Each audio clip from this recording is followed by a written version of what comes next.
Besides Norton and BSA, Triumph is probably one of the most recognized names when it comes to British motorcycle manufacturers. Popular among the cafe racers of the 50s and 60s, the company is also well known for oil leaks, vibrations, and electronic problems with its motorcycles of those same years. The Triumph Motorcycle Company has had a long and varied history, eventually experiencing a resurrection in the late 1990s.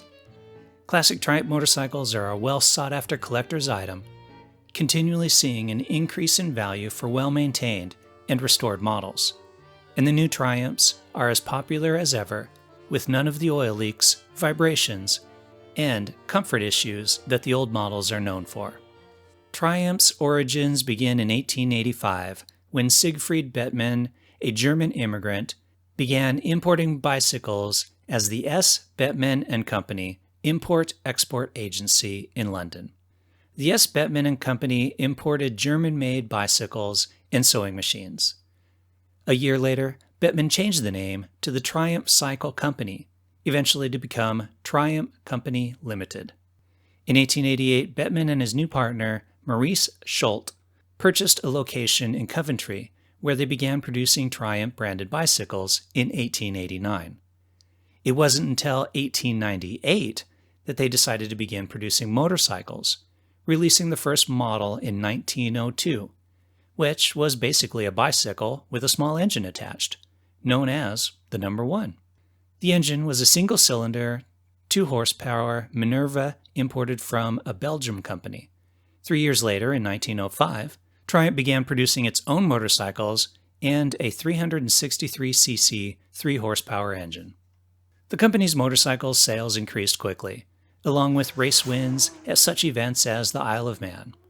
Triumph also added automobiles to the lineup in 1923 when it purchased the Hillman Car Factory in Coventry. The automotive and motorcycle divisions were separated into distinct companies in 1936 as a result of both the Depression and sluggish sales from the car division. Triumph was called into action during both World Wars. During World War I, all motorcycle production was switched to support the war effort, where more than 30,000 motorcycles were produced. The Triumph Type H used a 500cc engine and provided to be a reliable motorcycle for the war effort. The Triumph factory was bombed by the Germans during the Second World War in 1940, and a new one was built at Meridian in 1942. The company was able to maximize production, churning out 300 motorcycles a week during the war. Triumph renamed the 343cc Model 3H the 3HW, which was used for the military. In 1951, BSA Motorcycles bought Triumph and saw them release one of the company's most well-known models, the Bonneville, in 1959. At the time, these models were called the T120. The Bonneville was named after the Bonneville Salt Flats, where Johnny Allen set the land speed record on a 650cc Triumph in 1956. The combined BSA and Triumph companies became the world's largest motorcycle manufacturing company.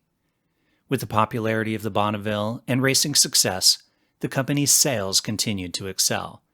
By the end of the 1960s, the majority of Triumph sales were exported, primarily to the United States. With the success of Japanese imports into the U.S. market, whose bikes were low-priced, reliable, and just as quick as the British bikes, Triumph sales quickly began to decline in the 1970s. Continuous management changes and poor management decisions resulted in the company losing money by 1972. In 1973, the British government intervened in an attempt to save the Triumph Company and forced the formation of Norton Villers Triumph, which included BSA, Triumph, and the remnants of AMC, including Norton Villers. The management of the combined companies shut down the Meridian Triumph factory in an attempt to consolidate production. The newly unemployed Triumph workers occupied the factory, striking for almost 2 years. Finally, after 18 months, the remaining 200 workers forced the reopening of the Meridian factory, where they continued to produce the Bonneville. In 1977, the factory became a co-op in a final attempt to save the company. The co-op attempted to improve quality and Triumph's reputation, but it was too late to prevent the decline. Japanese motorcycle sales, combined with the higher cost of Triumph motorcycles, forced the factory to eventually shut down in 1983. A developer named John Bloor purchased the company in 1983, who was interested in developing on the Meridian factory site.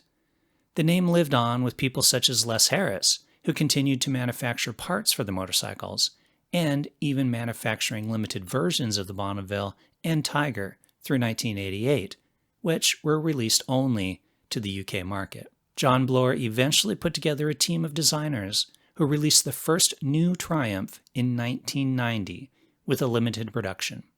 Throughout the 1990s, production continued to increase. Bloor's focus on quality and continual improvement of each model has allowed the company to slowly increase market share while building a well-made and reliable motorcycle. Currently, the factory is based in Hinckley and is in full production with new models, updates to classic models, and a worldwide distribution. The legacy of Triumph is a shining example of strength and the unrelenting power of its motorcycles. From its origins in 1885, through struggles and obstacles, to its resurgence as an international leader in the motorcycle industry, Triumph has established itself as more than just a brand, it's a way of life. The enduring appeal of Triumph can be heard in the roar of its engines, seen in the luster of its chrome, and felt in the exhilaration of hitting the open road.